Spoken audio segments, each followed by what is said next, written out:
We were talking Morning. with Ed a little bit about this potential transaction earlier this morning. Your sense this is going to happen next week?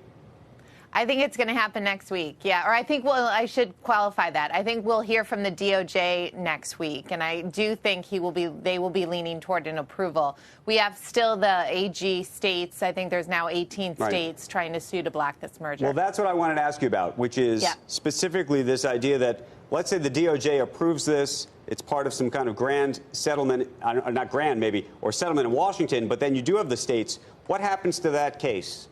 I think it depends a lot. I mean, there's a lot of asterisks to that statement. It depends a lot on what the concessions that the DOJ requires. Is there going to be a spectrum divestiture? Is there going to be the creation of a new, I'll call it synthetically created fourth national competitor? If that's the case, then the state's argument that 4 going to 3 is terrible for the industry kind of goes away, because essentially 4 remains 4, depending on the concessions that we think will come.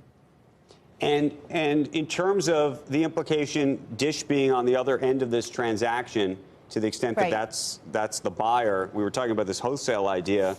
Do you think they are a strong fourth competitor? Can they be a real competitor?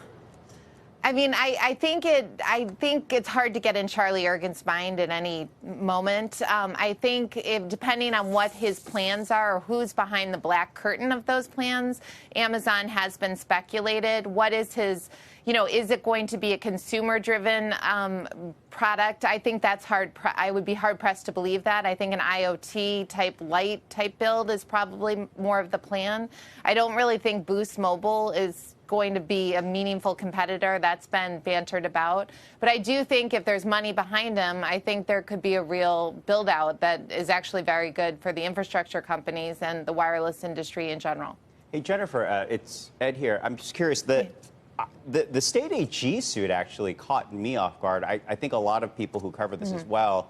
Is this like a new factor in terms of, M&A or these types of big deals where all of a sudden you see state AGs going after these kinds of deals where it used to just be the 2 or 3 government agencies you had to deal with? Is that a thing that investors and others should just be more aware of going forward? I think it was caught off guard. I mean, I can't really comment outside the telecom industry. It's my understanding the DOJ was even taken off guard. I think there was limited discussions that the AGs moved forward quickly. But I think that it is a question of what is their ask. If the ask is, again, 4 going to 3 is terrible for the industry, depending on what these concessions call for, that may be a very weakened case after we hear from the DOJ.